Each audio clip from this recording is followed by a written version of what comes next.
Once more you return to the crossroads to find another set of companions and start another loop. The chains of denial have fallen, so now it is the Seething Sigh's turn. Perhaps another infernal flame will make this interesting. Or not. Who can say what fate will bring? Hey, what's going on, everyone? It's Loki Orn, and we are back at it. Taking out a new named formation. This round, I've picked one myself, trying to just continue using different characters. I liked having the occultist, even though he performed quite poorly that last session, but or for parts of it at least. But this time, we will take out chaos and order. Got Iridia, our long-running Vestal here. She's a seraph, and I just don't see how she can be anything but a seraph, to be honest.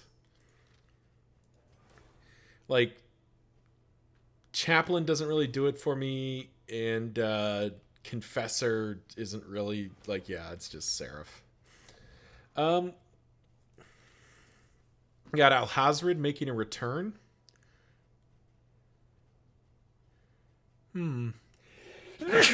Excuse me. Unfortunately, not in a position to use Amnesis. Though it does enhance Sacrificial Stab a little bit. So it's really between Ritualist and Warlock, I think. We are going after the Seething Sigh. So we do want to be keeping that in mind. Ritualist is quite good, gives us a little extra value. Yeah, you know what? We'll do Ritualist this time. Why not? Warlock and Ritualist are pretty similar in my book, so yeah, we'll go Ritualist this time. Magnus Storm, our Crusader. Let's see. We played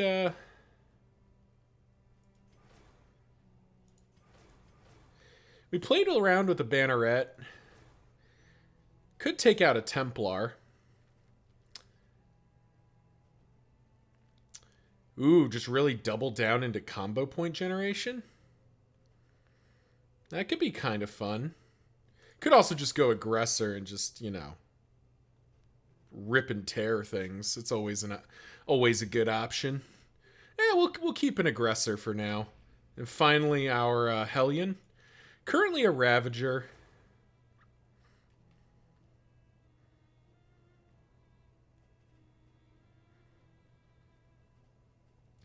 There is a world where we could take out Carcass.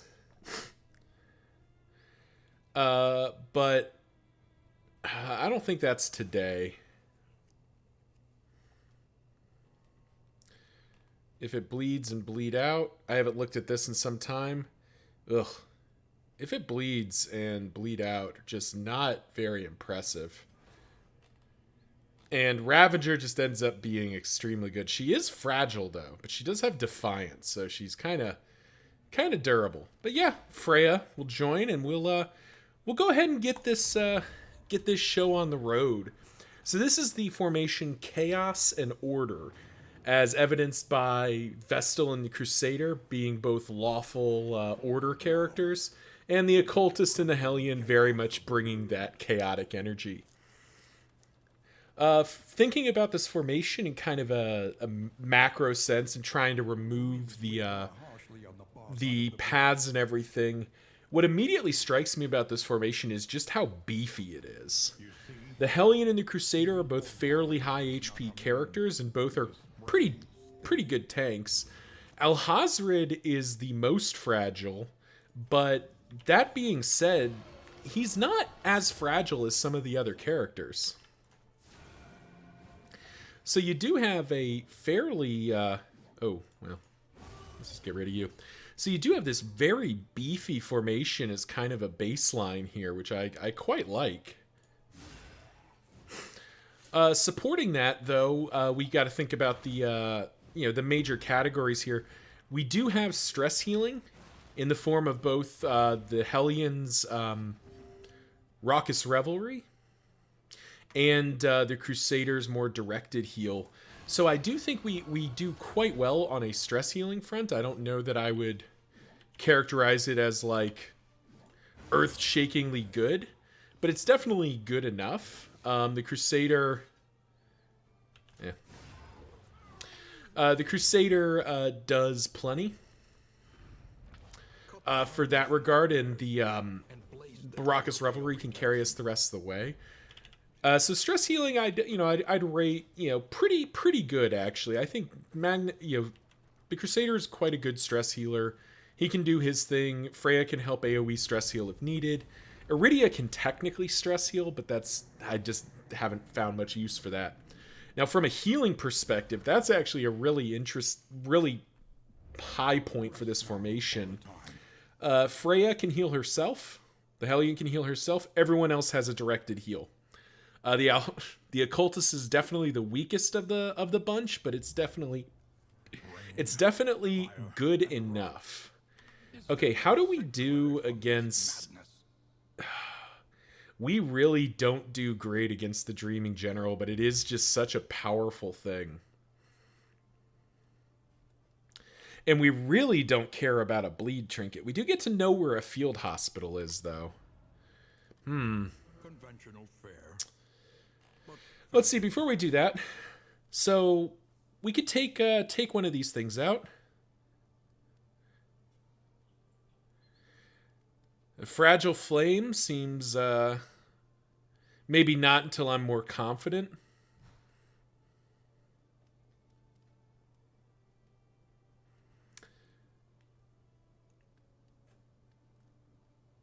We could just be fighting a lot of Carrion Eaters.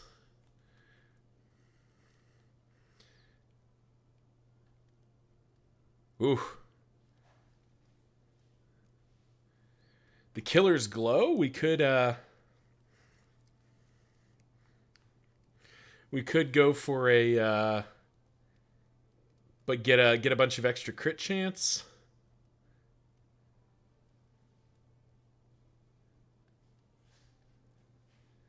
We could just take out Star of the Chosen again as the other option.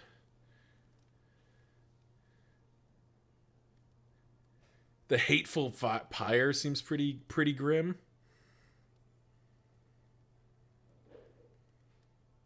The Bastard's Beacon. Oof, no mercy here. We'll take out the Star of the Chosen again, maybe? Or maybe Corpse Light. This could be fun. We do have some ways to remove corpses.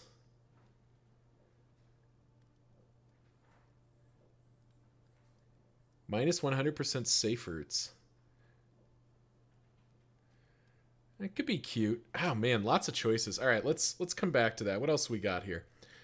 Well, definitely want the apples and cheese and that stuff. A triage kit's a nice early pickup. Oh, the griddle. Yeah, the griddle's a hard yes. That's just so good. Even with like Greater Gilded Mind and Greater Heartseeker being here, the griddle is just such a good pickup if you're going to get it early. Pliskin could be good.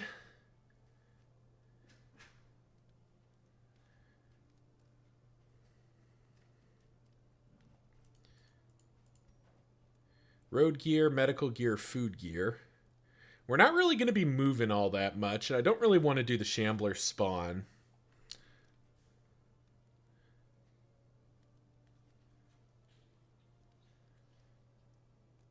This could be a slime run. We could put in the Tangle thing. Actually that actually feels pretty good. Yeah, it could be a slime run. Let's be a slime run. All right, if that's the case,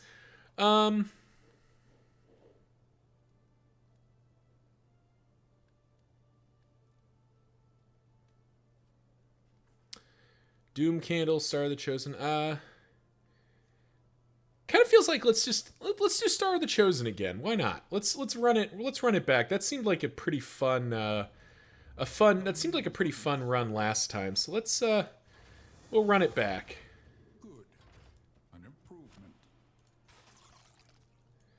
There we go. We are set up. Could whiskey barrel. Just get a little bit going here. Yeah, we'll whiskey barrel. Ooh. Oh, okay. Okay. Woof. That was ugly. Make everyone big. What do we got? No negative traits. Yeah, so it's pretty clearly you. Swine fearing's not the one we were looking to get rid of. Mop and bucket. Yeah, sure. What'd you get? Mop and bucket. Okay, so it's both. And, yeah, we'll do that. All right, we're definitely going to the Tangle. I don't know that we want to do the Dreaming General, but we're definitely looking to try. If that's the case, what do we need to do well at the Dreaming General? Probably want Abyssal Artillery. Do you have anything that reaches back there as an aggressor? Other than Holy Lance? Not really.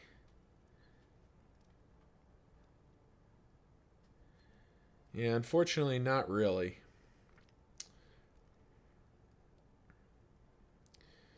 Probably give Inspiring Cry its upgrade.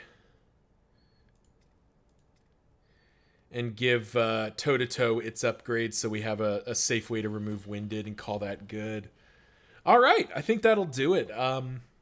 This is a pretty interesting formation. We are taking out the Star of the Chosen again. I might just do all 5 runs with the Star of the Chosen just to hammer through it, because it does seem like this is one that I have a grasp on, at least for the moment. But yeah, thank you all for watching. Tune in next time as Chaos and Order gets started in earnest. Oh, let's make sure I spent all my stuff. We'll deal with that. We'll deal with that in game. All right. Till then, see ya.